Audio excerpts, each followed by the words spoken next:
महिमाचे श्रेष्ठ भारी महिमाचे श्रेष्ठ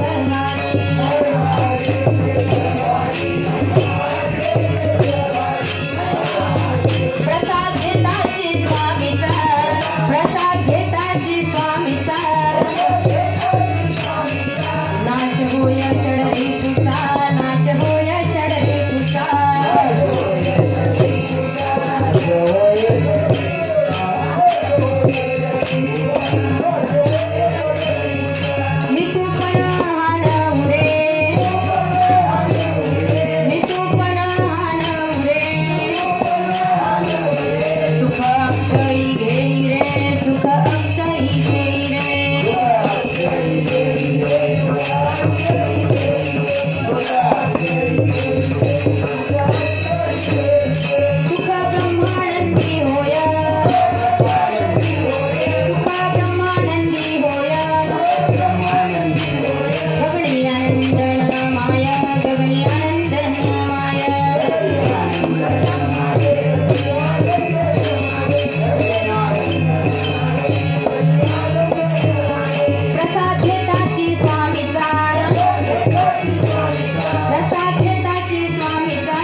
शिवहार शिवहार दाची थोरी महिमा से श्रेष्ठ भारी प्रसाद घेताची स्वामीचा नाश होय षडरिपुचा मी तुपन हानऊ रे सुख अक्षयी घेई रे सुख ब्रह्मानंदी होय गगनी आनंद नमाय लक्ष्मण म्हणे घ्या हो जन्म मृत्यू चुकवा हो प्रसाद घेताची स्वामीचा नाश होय षडरिपुचा शिवहार शिवहार शिवहार प्रसादाची थोरी महिमाचे श्रेष्ठ भारी प्रसाद घेताची स्वामीचा नाश होय षडरिपुचा भातांगळीचा या पुण्य ग्रामामध्ये कैलासवासी डॉक्टर माधवराव अण्णाराव पाटील यांच्या सोदरही हा हो घातलेला अखंड शिवनाम सप्ताह शिवकथा ज्ञानयज्ञ आणि या अखंड शिवनाम सप्त्याची आज समाप्ती आज प्रसादाचा दिवस आणि या प्रसादासाठी प्रसादाच्या कीर्तनरूपी सेवेसाठी निवडलेला अभंग संत श्रेष्ठ लक्ष्मण महाराज यांचा 4 चरणाचा प्रसादाचं महत्व सांगणारा हा अभंग शिवहार शिवहार प्रथमतः त्या परमेश्वराचं स्मरण करून कीर्तनाला आरंभ करू तुझे नाम रे घे ओढी तुझे नाम रे घे ओढी तुझे नाम रे घे ओढी तुझे नाम रे घे ओढी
नामसंकीर्तन प्रसादाचं आणि विशेषतः अशी आहे सकाळचं कीर्तन आहे.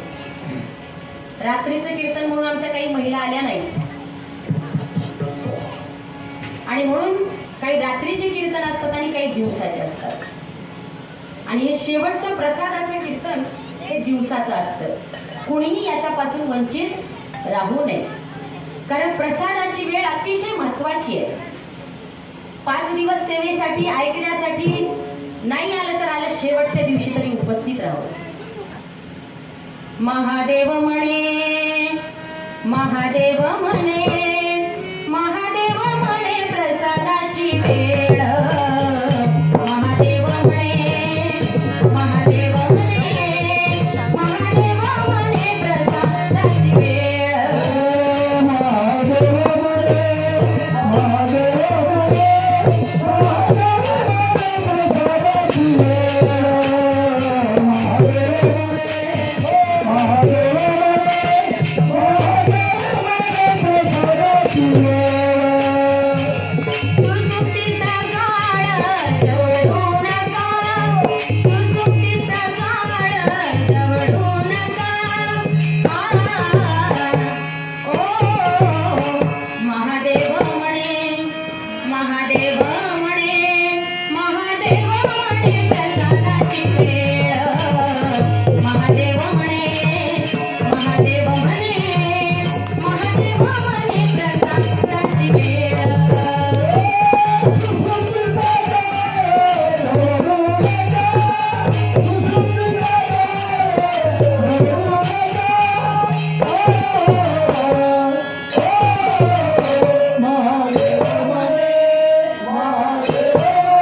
जागृती, स्वप्नी आणि सुषुप्ती. माणसाचा वेळेचं विभाजन आपण करत असताना सुषुप्तीमध्ये म्हणजे झोपेमध्ये आमचा काळ जाऊ नये.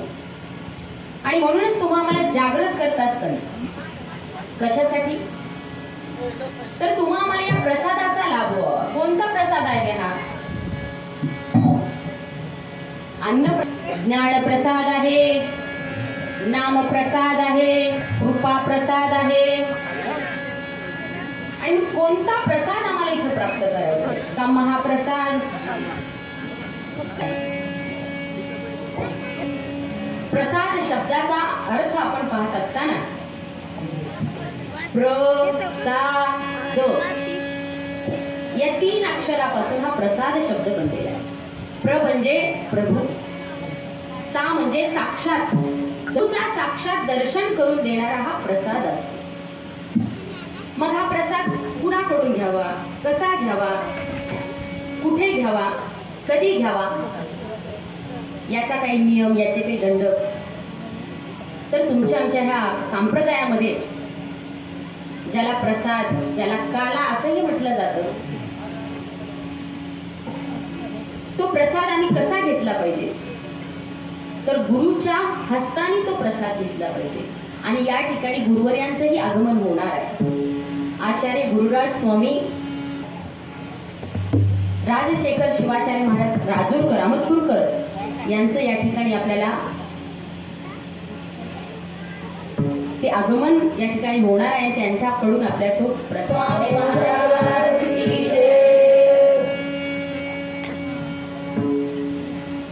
आलेल्या सर्व भाविक भक्ताच्या अंतःकरणामध्ये असलेल्या शिव परमात्म्याला, शिवज्योतीला वंदन करत या ठिकाणी आजच्या सेवेसाठी निवडलेला अभंग हा प्रसादाचा. मानवी जीवनामध्ये प्रसाद प्राप्त झाला की प्रसन्नता प्राप्त होते. प्रसादस्तु प्रसन्नता. आणि म्हणून प्रसाद सगळ्यालाच मिळावंसं वाटतं. पण त्या प्रसादाचं महत्व काय?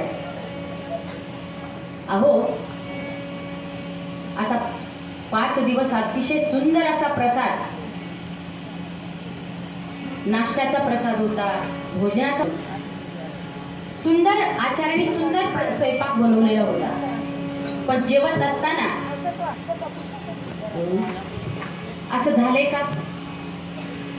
आम्ही म्हटलेलं आहे कधी मीठ तर कमी पडलेलं आहे, कधी मीठ तर जास्त झालेलं आहे, भाजीत मसाला जास्त झालेला आहे म्हटलं की प्रसाद घेणारे असं म्हटलं की नाही म्हटलं तरी मनात का होईना विचार आला. ठेवायचं नसतं. प्रसादा म्हणती गोड हे केवळ म्हणती वेडे. अहो प्रसादाला कधीच नाव ठेवायचं. प्रसाद हा मनवरही मिळाला तरी तेवढंच महत्व आहे आणि कणवरही मिळाला तरी तेवढंच महत्व आहे. प्रसाद हा मिळणं महत्वाचं आहे. पाहे प्रसादाची वाट. अहो या अखंड शिवनाम सत्याचा हरिनाम सत्याचा प्रसाद शेवटच्या दिवसाचा प्रसाद मिळावा म्हणून देवादिक सुद्धा वाट पाहत असतात. ते प्रसादाच्या प्राप्तीसाठी फिरत असतात. कारण हा गुरु प्रसाद आहे, हा देव प्रसाद आहे आणि म्हणून गुरु कसं मिळतो. जे गुरु प्रसाद महिमाचे श्रेष्ठ भारी. अभंगाची सुरुवात करत असताना गुरु हा शब्द प्रयोग आहे. गुरु म्हणजे नेमकं काय? गु आणि रू या दोन शब्दापासून गुरु शब्द तयार झाला. गु म्हणजे अंधकार, रू म्हणजे ज्ञानाचा प्रकाश. अंधार दूर सारून प्रकाश देणारा असं कोण असेल तर ते गुरु तत्व आहे. अकया चक्षुर्मिलितमेनं तस्मै श्री गुरवे नमः. गुरु मौलीने तुमच्या आमच्या जीवनामधलं अज्ञान घालवलं आणि ज्ञानरूपी प्रकाश दिला. एवढंच नव्हे, आमच्या ह्या जीवनामध्ये विविध प्रकारच्या विकारांचं आयचन झालेलं आहे.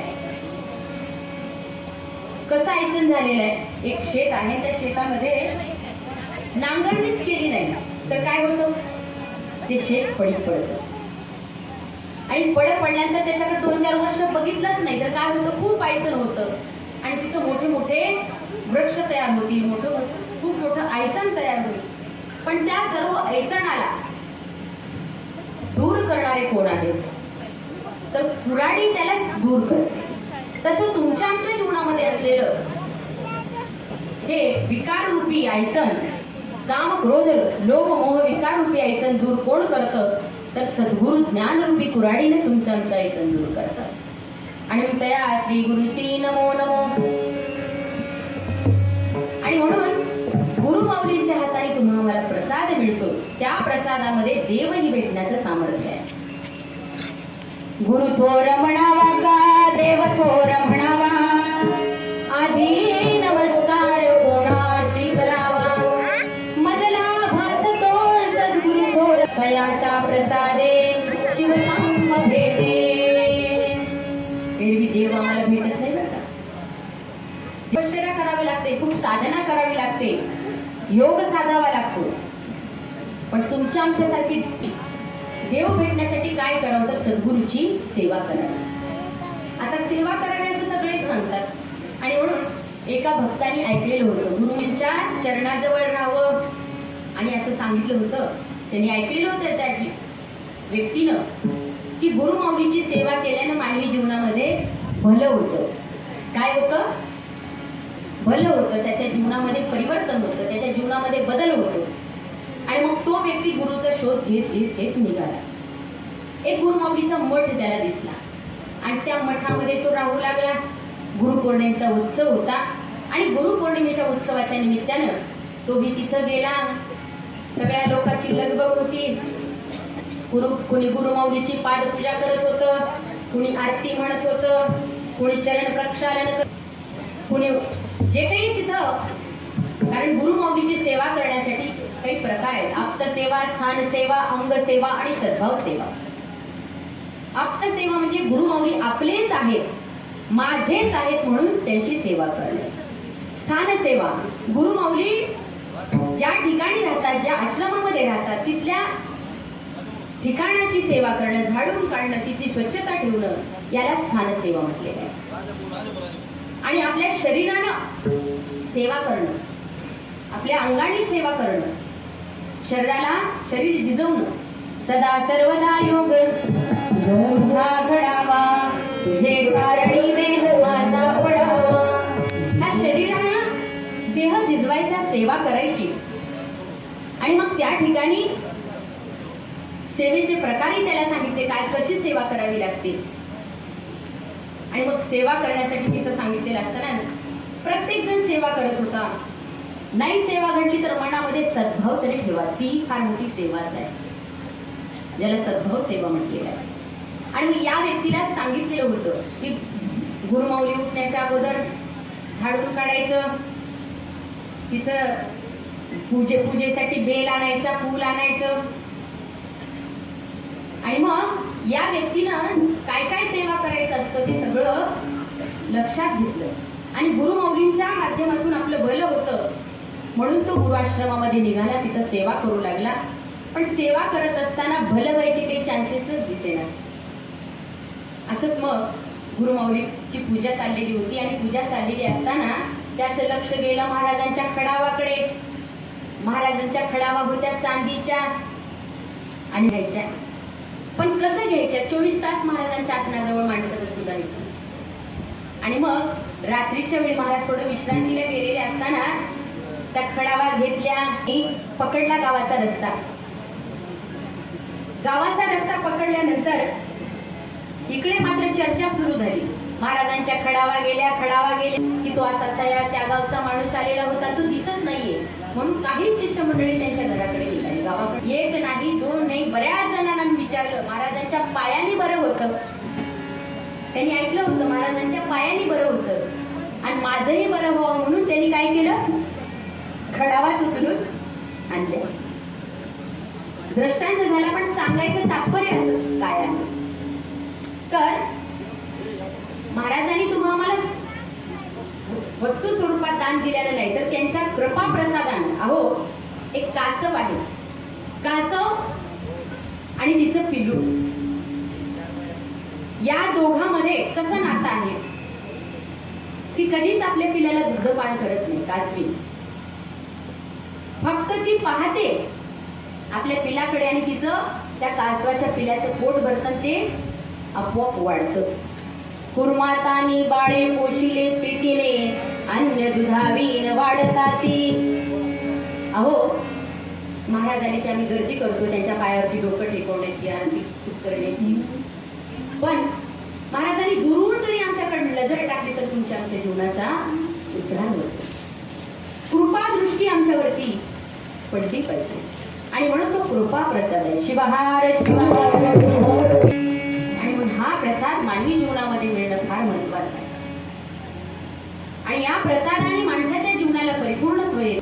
अहो, तुम्ही आम्ही एखादा आमचं रोग जायचा म्हटलं तर कितीतरी औषध आम्हाला घ्यावी लागतात, पण असं सर्वश्रेष्ठ साधन म्हणजे हा प्रसाद आहे, ज्याचं वर्णन करत असताना 4 विशेषण माऊली देतात. गुरु प्रसादाची थोरी महिमा असे श्रेष्ठ भारी. महिमा थोरी श्रेष्ठ भारी 4 विशेषण वापरतात. का हो? या प्रसादाचं विशेषत्व आहे म्हणून प्रसादाचं महत्व करतात. अभंगाच्या पहिल्या चरणात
तुम्ही आम्ही घरामध्ये चुरमुरे,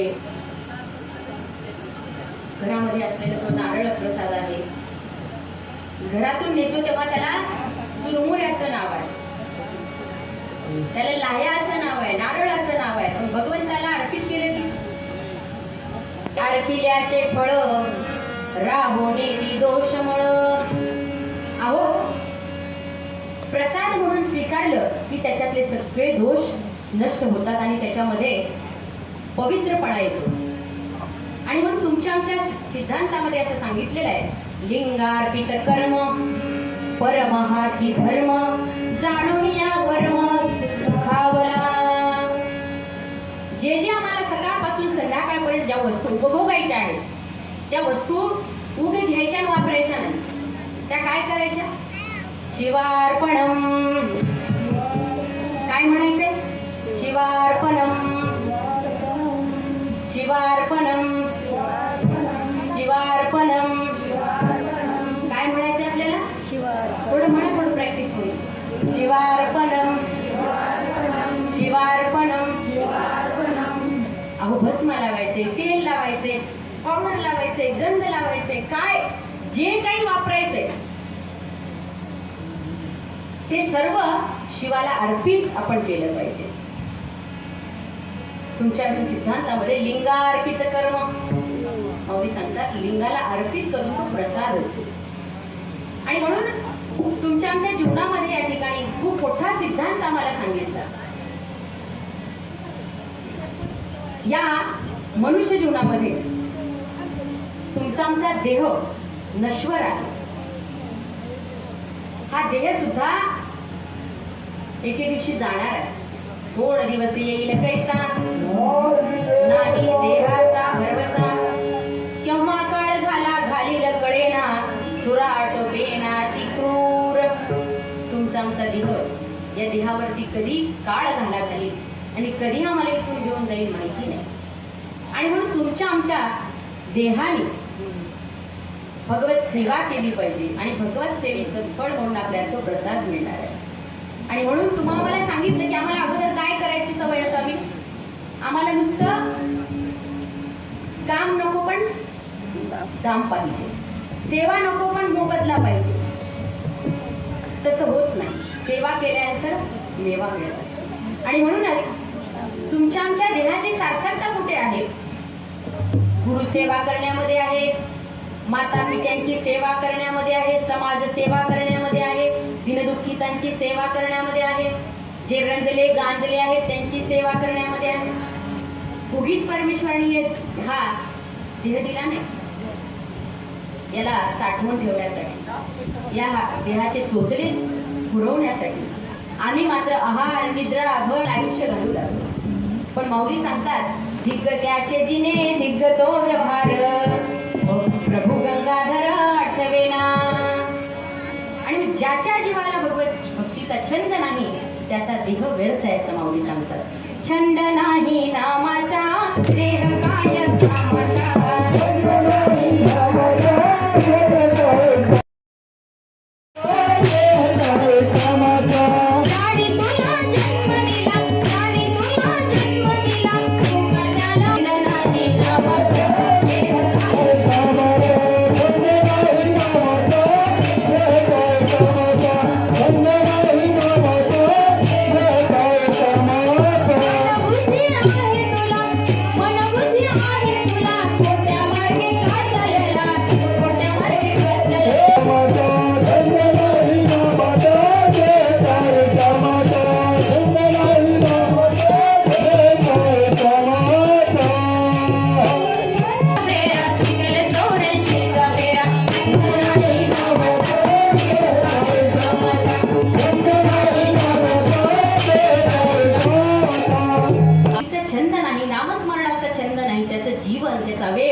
सगळं व्यर्थ आहे. आणि म्हणून संतांनी सांगितलं, आसनी शयनी भोजनी कमणी प्रेमे शूलपाणी स्मरावा हो. उठताना बसताना चालताना बोलताना आमच्या पाठीमागे खूप गडबड आहे, खूप घाई आहे. पण खरं पाहिलं लड़कपन खेल में खोया, जवानी नींद भर सोया, बुढ़ापा देख कर रोया, वही किस्सा पुराना है। सजन रे झूठ मत बोलो, खुदा के पास जाना है, न हाथी है न घोडा है, वहां पैदल भी जाना है। एके दिवशी आपल्याला जायचंय, जिथून आलो तिथं आम्हाला जायचंय, आणि मग जाण्याच्या अगोदर तुम्हाला ही संधी आहे, तुम्हाला चान्स आहे, आणि या वेळेचं सोनं तुम्ही आम्ही केलं पाहिजे. प्रपंचामध्ये राहिलं तर वेळ व्यर्थच आहे. किती काबाड कष्ट करा, काही आमच्या सोबत येत नाही, पण जे जे आम्ही नाम घेणार आहोत, जे जे आम्ही स्मरण करणार आहोत, ते आमच्या सोबत येणार आहे. जिंदगी जब तक है फुर्सत न मिलेगी काम से, बोलो कब लोगे शिवनाम मुझसे. आणि म्हणून आमच्या आचार्यांनी, प्रत्येक संतांनी आम्हाला सांगितलं की नामरूपी प्रसाद घे, कारण हा नामरूपी प्रसाद अक्षयी आहे. या नामरूपी प्रसाद कधीच न संपणार आहे. एकदा जर नाम घेतलं तर ते न संपणार आहे, आणि म्हणून त्या नामरूपी प्रसादाचं तुम्ही आम्ही सेवन केलं पाहिजे, पुन्हा पुन्हा त्याचं स्मरण केलं पाहिजे. यातच मानवी जीवनाचा उद्धार आहे. शिवनाम श्रेष्ठ पापी उद्धरती नष्ट. ओम नमः शिवाय. ओम नमः शिवाय. ओम नमः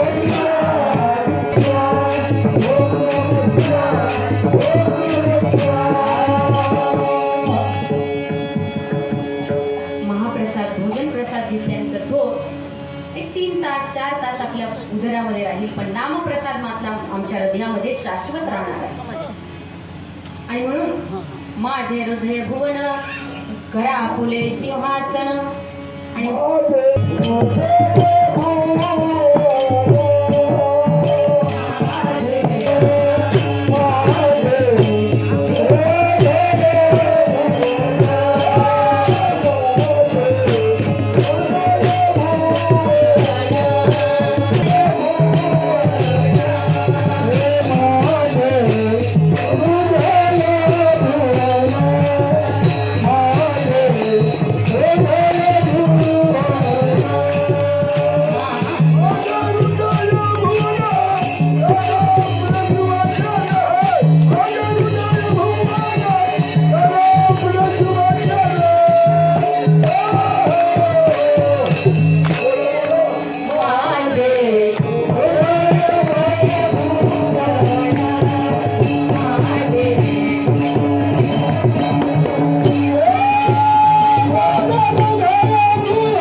या ठिकाणी प्रसादाचं कीर्तन, गुरुमाऊलींचं आगमन, प्रसादाचा विषय. प्रसादाबद्दल विशेषण सांगत असताना 4 विशेषण वापरतात. आता प्रसाद अर्पित करत असताना आम्ही देवाला प्रत्येक सणाला आम्ही पुरणाचा नैवेद्य करतो, गोड नैवेद्य करतो. आणि देवाला नैवेद्य दाखवत असताना उभे एवढे छोटे छोटे निवेद करतो. आणि आपल्या पोळ्या किती मोठ्या पुरणाच्या असतात आणि देवाला एवढं. आणि देवाला नैवेद्य दाखवत असताना 2 निवेद असतात. किती? 2 का असतील?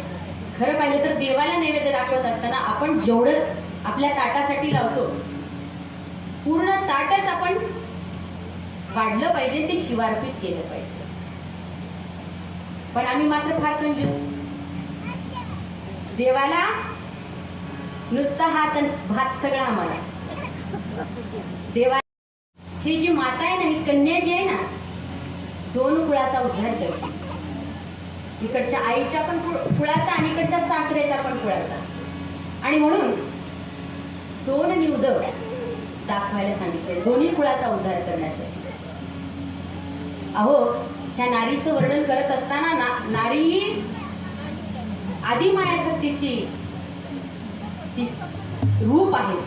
आणि म्हणून नारी नारी मत कहो खूप पुराणामध्ये श्रेष्ठत्व स्थान दिलेले. भगवान शिवानी तर शिवपुराणात मध्ये आपण ऐकलं अर्ध अंग दिलेले. अर्ध्यांगी पार्वती ही पार्वती आहे.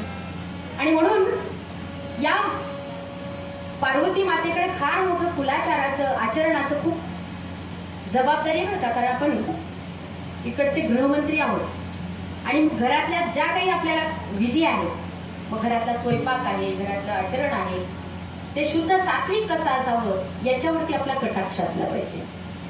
आणि मग मन्मथ माऊलीने सुद्धा परमरसात सांगितलं, स्त्रिया शुचिरभूत असाव्या सदा, भवी स्पर्श करू नये कदा, जरी असावे संसारी अपरा, तरी आचारा सोडू नये. स्त्रियांसाठी काय सांगितलं? अन्नाचा, कारण स्त्रिया ह्या स्वयंपाक बनवतात. आता दुसऱ्या देशामध्ये पुरुषी बनवतात बरं का. आपल्या इथं भारतामध्ये सगळं अन्नपूर्णाचं, कारण अन्नपूर्णेनंच मागून घेतलं की हे खातं माझ्याकडे पाहिजे. सगळ्यांना ती प्रेमाने जेवू घालते, प्रेमाने आनंदाने ती भरण पोषण करते. आणि तो प्रेमाने स्वयंपाक बनवत असताना त्याच्यामध्ये प्रसाद बनवत असताना आपल्या मनामध्ये चांगले सात्विक विचार असावे. ती माऊली भस्मांकित देहाने शुद्ध स्नान करून शुचिर्भूत होऊन त्या स्वयंपाकाला आरंभ करावा. घराचं पावित्र्य, घराची शुचिर्भूतता, स्वच्छता ठेवून. आणि तो स्वयंपाक बनवत असताना शिवपाठ म्हणावा ज्याच्या त्याच्या कुलाप्रमाणे. आपण हरिकुळामध्ये जन्माला आले असलात तर हरिपाठ म्हणावा, श्लोक म्हणावे, स्तोत्र म्हणाव्यात, ओव्या म्हणाव्यात. शिवपाठ करा, शिवपाठ करा, शिवपाठ करा, शिवपाठ करा, चौऱ्यांशीचा फेरा तू केले, चौऱ्यांशीचा फेरा तू केले, चौऱ्यांशीचा फेरा तू केले, चौऱ्यांशीचा फेरा तू केले. शिवपाठ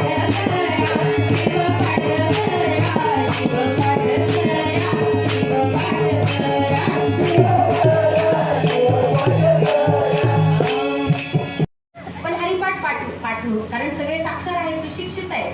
पाठ करणं काही अवघड नाहीये. नाही जरी पाठ झाला, उग शिव हे 2 अक्षराचं नाम तर आपल्या मुखात आहे. आणि म्हणून न कळोनी अर्थ पाठ करी भावे, तो ज्ञान पावे शिवकृपे. आणि एखादी भोळी बापडी जरी माय माऊली असेल आणि तिने नामाचा आधार घेतला, तर अर्थ नामस्मरण करू लागली, तर काय होईल? तर नामाच्या प्रभावानं तिच्या अंतःकरणामध्ये ज्ञानाची उत्पत्ती होईल. परमरसात माऊली सांगतात, जैसे की जे नामस्मरण तैसी अंगी शांती पूर्ण, शांती योगे अक्षय ज्ञान येई हातात प्रमाणे. आणि माय माऊलीने नामस्मरणासाठी कधीच कंटाळा करू नये, आळस करू नये. आणि म्हणून नामरूपी प्रसाद हा आजच्या ह्या कलियुगामध्ये फार महत्वाचा आहे आणि त्याच्याशिवाय आपण कुणीही वंचित राहू नये. आणि या प्रसादाचं महत्व या ठिकाणी वर्णन करत असताना गुरु प्रसादाची खोरी महिमा ते श्रेष्ठ भारी. तो श्रेष्ठ आहे, भारी आहे, महत्वाचा आहे. म्हणून आपण काय केलं पाहिजे, तो वेळ न दवडता दुसऱ्या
प्रसाद घेताची स्वामीचा नाश होय षडरिपूचा.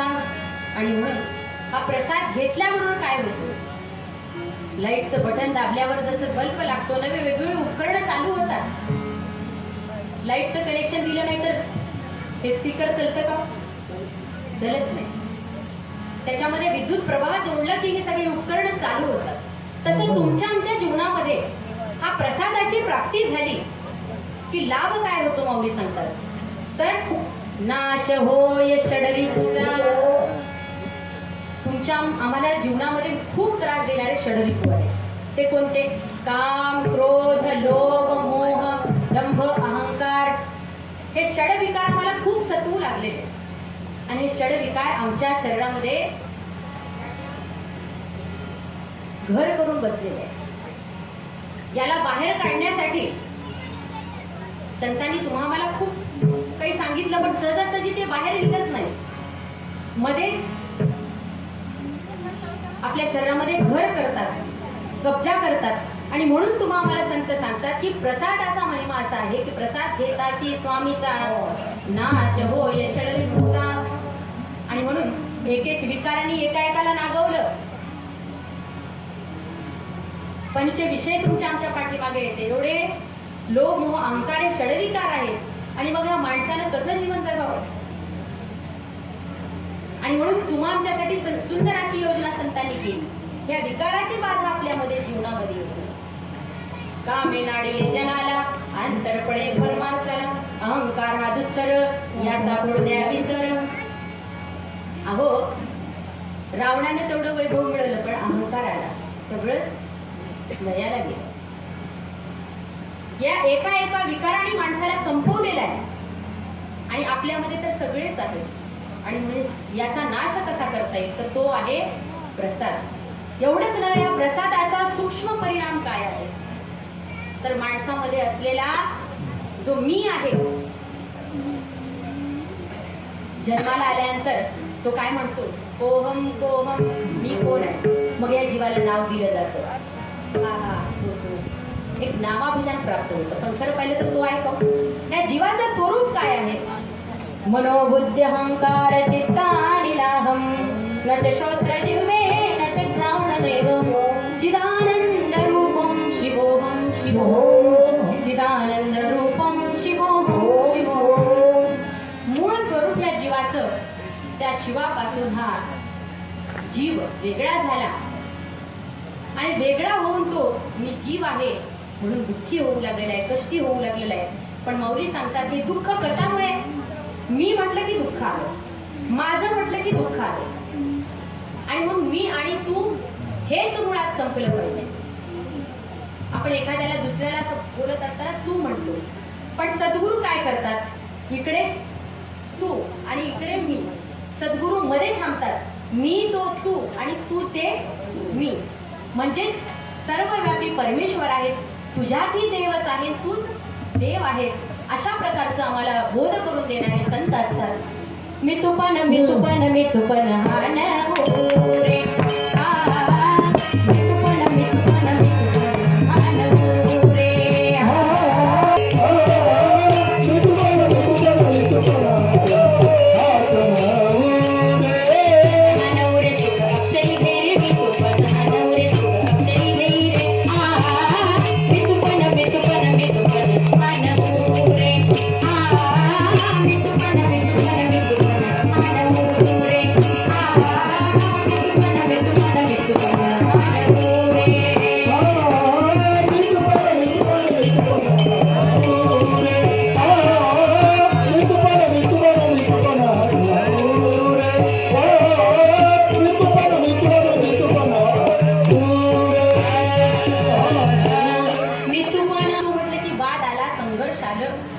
साधं उदाहरण आहे. आमच्या घरामध्ये येणारी सून वाटते तिला भला मोठा हुंडा घेऊन आलेली आहे आणि हुंडा घेऊन आल्यामुळे तिच्या मनामध्ये एक अहंपणा असतो आणि मग तिला वाटतं मी या घरची राणी आहे आणि सासूबाईला वाटतं मी तर खूप कष्ट घेतले आहेत घरासाठी मुलाबाळासाठी आणि मग सासूबाईला काय वाटतं मी महाराणी आहे आणि तेवढ्यामध्ये नळाला पाणी सुटावं आणि मग मै भी राणी तू भी राणी कोण भरेगा घर का पाणी झाली वादाला सुरुवात. पण खरं पाहिलं तर दोघीला लागणारे म्हणून भरावं. सासूबाई थकलेले असतील तर सूनबाईनी भरावं. आणि म्हणून सांगायचं हे की तुमच्या आमच्यामध्ये हा मितूपणा जो आहे तो दूर गेला पाहिजे. कारण मी हेच सर्वनाशाला कारण आहे, दुःखाला कारण आहे. आणि मी हा कशाने संपतो. कारण सद्गुरू काय करतात हे माझं म्हणण्याची जी हे परमेश्वराने सगळं तुझंच आहे. तूच माझ्याकडून करून घेऊ लागलेला आहे. तूच करता करविता देवावगी तुझी सत्ता आम्ही बाहुल्यांच्या जाती आणि सगळं हे तुझंच आहे. मी मात्र निमित्त मात्र आहे म्हटलं की मानवी जीवनामध्ये कर्तेपणा राहत नाही, अभिमान राहत नाही. आणि कर्तेपणा आलं की मी केलं असं म्हटलं की पाण्यामध्ये गेलं बघा काहीही करत नाही. आणि म्हणून मी केलं असं म्हणण्याच्या ऐवजी देवानी करून घेतलं असा भाव आपल्या अंतःकरणामध्ये असावा. एवढेच नव्हे सकाळी उठल्याबरोबर आम्ही काय करावं तर ईश्वराला प्रार्थना करावी. एक सुंदर श्लोक सांगितलेला आहे. आत्मा त्वं गिरिजामती सहचरा प्राणा शरीरं ग्रहं पूजा ते विषयोपभोग रचना निद्रा समाधी स्थिती संचार पदयो प्रदक्षिण विधी स्तोत्राणि सर्वां गिरा यद्यत् कर्म करोमि तद्यत् शंभो तवाराधनम्. सकाळी उठल्याबरोबर दिवसाची सुरुवात करत असताना आपण हा श्लोक म्हणावा. आता श्लोक नाही आला तरी आपला भाव देवा सगळं करता करवीचा तूच आहे. माझ्या देहाने घडणाऱ्या सगळ्या क्रिया तुझीच पूजा आहे. पाय तुझे गुरु राया माझी देव पूजा शिव पूजा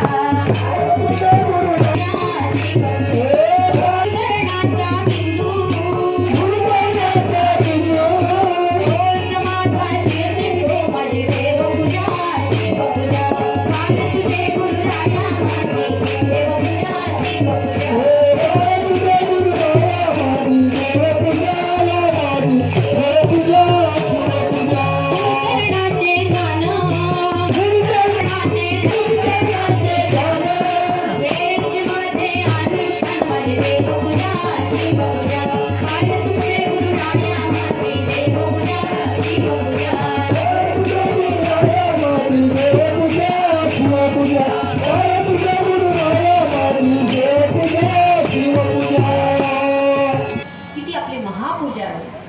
आणि म्हणून पादपूजेचं विशेष असं महत्व सांगितलेलं आहे. गुरुपाद पूजा करी रे म्हणा.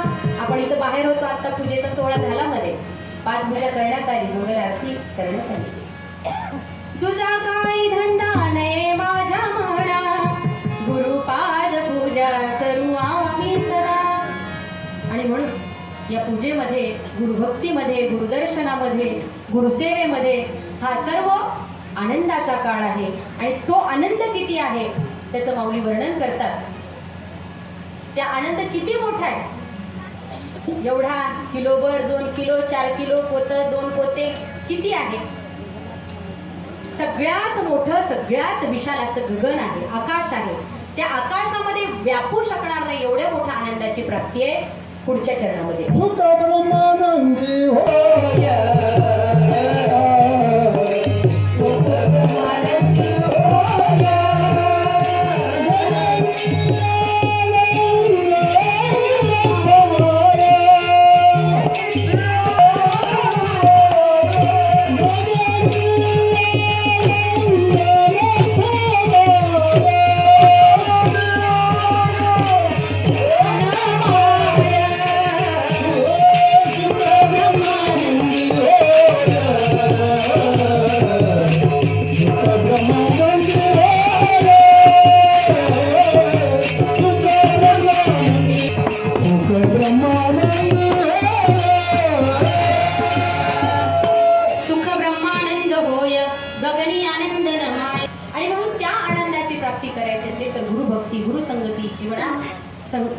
शिवनामाचं सानिध्य तुमच्या आमच्या अंतःकरणामध्ये असलं पाहिजे.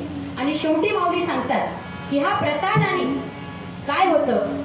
लक्ष्मण म्हणे घ्यावो, लक्ष्मण म्हणे घ्यावो,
लक्ष्मण म्हणे घ्यावो, जन्म मृत्यू चुकवावो. अभंगाचा शेवटचे चरण लक्ष्मण महाराज याच्यामध्ये तुम्हा आम्हाला आग्रह करतात की हा प्रसादापासून कोणी वंचित राहू नका, हा प्रसादाचे अधिकारी बना, या प्रसादासाठी पात्र बना. आणि या प्रसादाचे अधिकारी बनायचं असेल तर खूप चांगलं तुम्हा आम्हाला वागावं लागेल.